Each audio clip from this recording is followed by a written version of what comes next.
Welcome to the Rallye du Maroc, one of the biggest events on the Rally Raid calendar. With a prestigious win up for grabs, World Championships to be decided, and the Dakar on the horizon, there's plenty at stake in this 2025 edition. There's also a new sheriff in town, with David Castera handing over the directorship of the rally to former Bike Supremo Mark Coma. He talks us through what is coming up this week. Well, we are starting Fez, so it's a very special city, but we have a long way to arrive to the desert. So this means that the first day will be a Dakar format, where we will have a long liaison, long stage.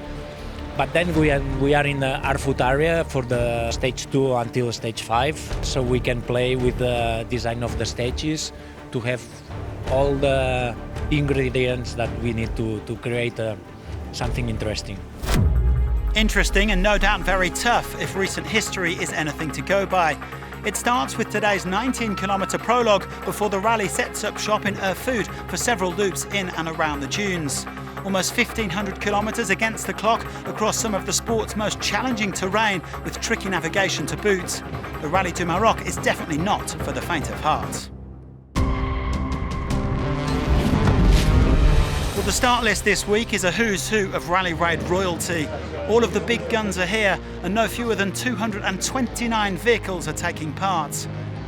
Daniel Sanders is already the king on 2 wheels, but the battle for the ultimate crown is going down to the wire, with 3 drivers still in the hunt. al-attiyah, Lucas Moraes. With only 10 points in it, we are set for an almighty scrap. Everything coming very close. This is really nice for the motorsport. It means like a lot of driver is interested to beat me, you know, how to win this championship, but okay, I will try to win again.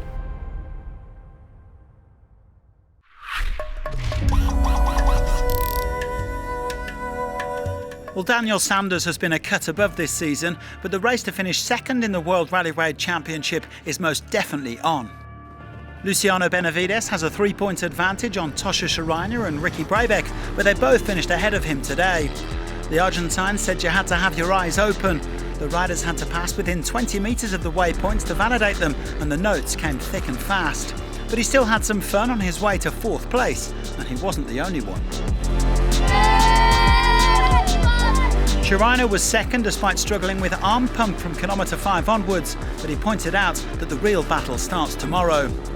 The day's victory went to Brabeck, who's made what could prove to be a key adjustment to his handlebar setup. He found enough grip to win by just 1 second from Tosha. Overall was good. I felt good on the bike. You know, the improvements that we made last week training I think, dude, the bike's just so easy to ride now and it's fun. I don't think I made any mistakes, and yeah, let's go try to take a nap and wake up at 2 a.m. And what about the new world champ? Well, Sanders cut a slightly frustrated figure at the finish line because he mistakenly thought he'd missed a waypoint today, and that no doubt cost him more than the 5 seconds that he shipped to Brabeck. Careful, mate.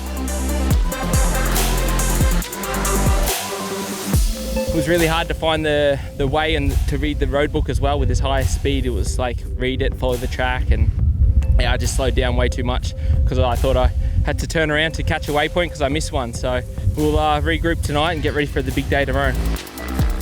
The Australian having to settle for 3rd place. Only 10 seconds separated the top 4 on the day, with the outgoing world champion Ross Brandt 5th in Rally GP at 18 seconds.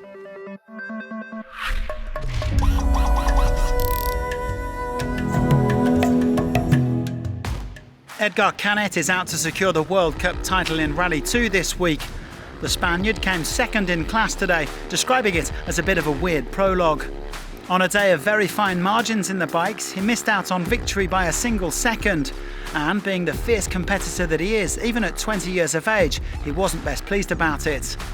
Canet nevertheless the 6th fastest biker on the day, and clearly having at least a bit of fun.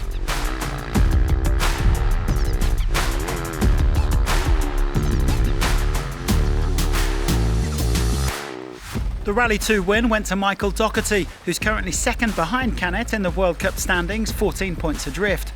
He'll be a man to watch this week, especially in the dunes. The South African had a rough time of it at the last round in Portugal, but he's already off to a strong start here as he tries to round out the season on a high note.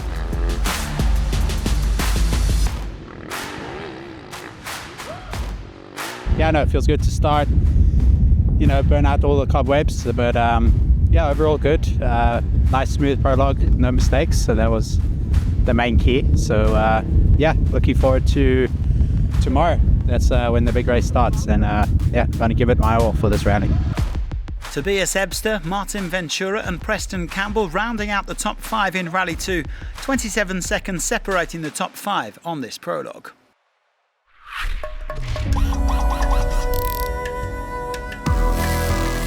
Eight riders are competing in the Rally 3 category this week, and it was the World Cup leader, Thomas Oldos, who picked up exactly where he left off in Portugal. The Frenchman keeping it nice and smooth, not taking any risks, but still doing enough to win the prologue by 8 seconds.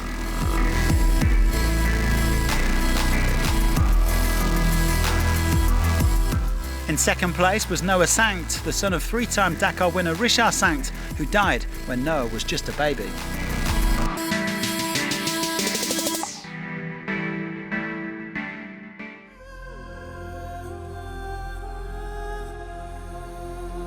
Bonjour à tous. Hello everybody, I'm Jabara Benani and today we're in Fez because the Rally to Maroc starts here in my city. Fez is the spiritual and cultural capital of the kingdom.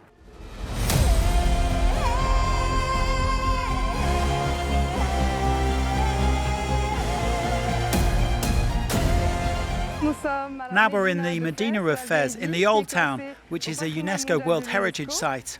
It's a real treasure trove with lots of artisans. Medina represents a lot for me because I come from Fez. My grandparents grew up here in the Old Town. I come back here to recharge my batteries.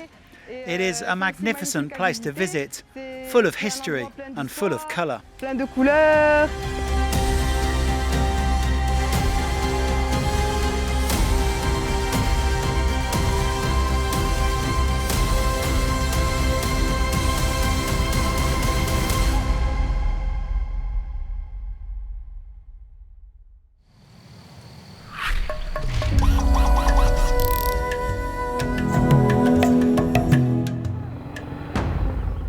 "2022, 20 points. 2023, 24 points. 2024, 42 points.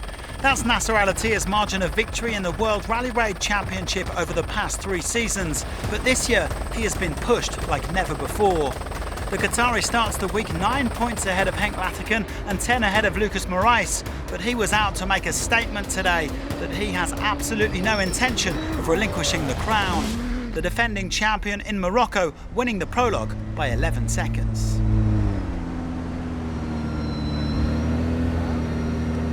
Oh, it's amazing, we try to push, but okay, I hope we can make a good time and we are so happy. Yeah, it's a prologue, but it's very important.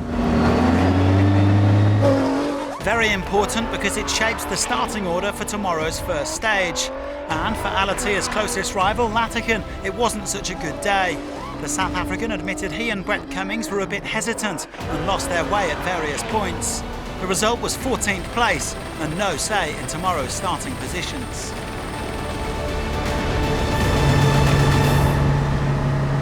Henk, how was this prologue? Not good. Yeah, we made some mistakes, so not good at all. It was a better day for Latekan's teammate Morais. He dropped 20 seconds to Al-Attiyah, but still finished inside the top 10 in 8th place. The Brazilian's confidence is up after his victory in Portugal, and he agrees with his rivals that it's fantastic for the sport to see the championship going down to the final round.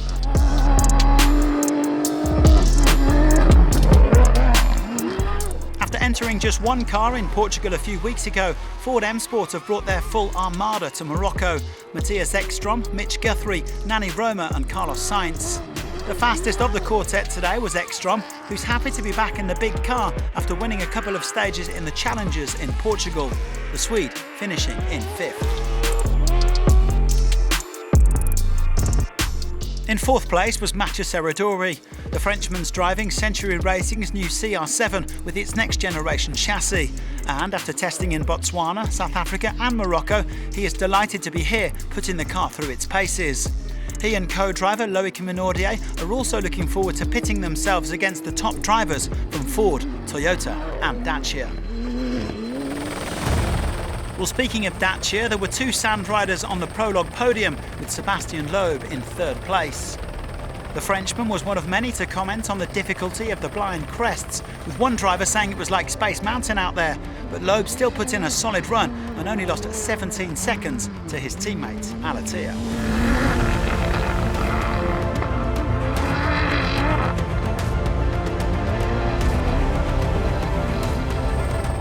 The best of the rest today, in a spot of bother here, was João Ferreira in his Toyota Gazoo Racing Hilux. The Portuguese driver's looking forward to a nice fight this week and to seeing how things shake out in the W2RC. He recognised the potential dangers of pushing too hard, but even with a more conservative approach, he was only 11 seconds off the pace. Very tricky, very easy to make mistakes. Okay, we try to have a good pace without pushing to have any mistakes. Just 18 seconds today between the top five, with Roma, Sainz and Marais all 2 seconds further back. Seth Quintero and Mitch Guthrie completed the top 10.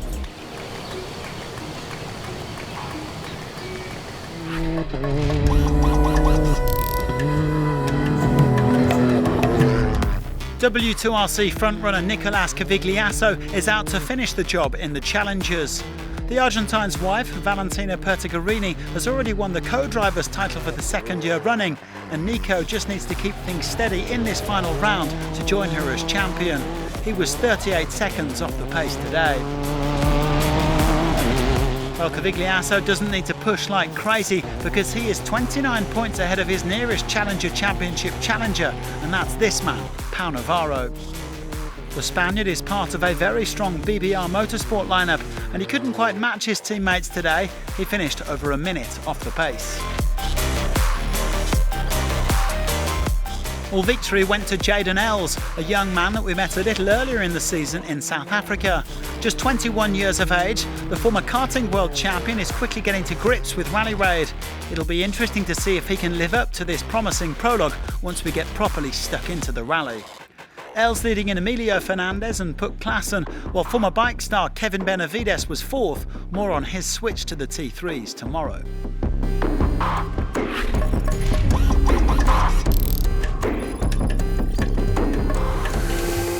Well, the Portuguese drivers ran riot in the SSVs a few weeks ago, and the winner of the BP Ultimate Rally Raid Portugal picked up where he left off today with another victory. João Diaz doing well to conquer an absolutely stacked field, even if it was only across 19 kilometres. Well, second behind Diaz on the day was the man who finished second behind him in Portugal, Alexander Pinto. With his nearest championship rival, Enrico Gaspari, not competing this week, Pinto has already sewn up the title, but he is looking forward to a proper rumble with plenty of crews who are building towards the Dakar. Diaz and Pinto leading in a host of South Racing Can-Ams, including the factory drivers Jeremias Gonzalez Ferrioli and Chaleco Lopez.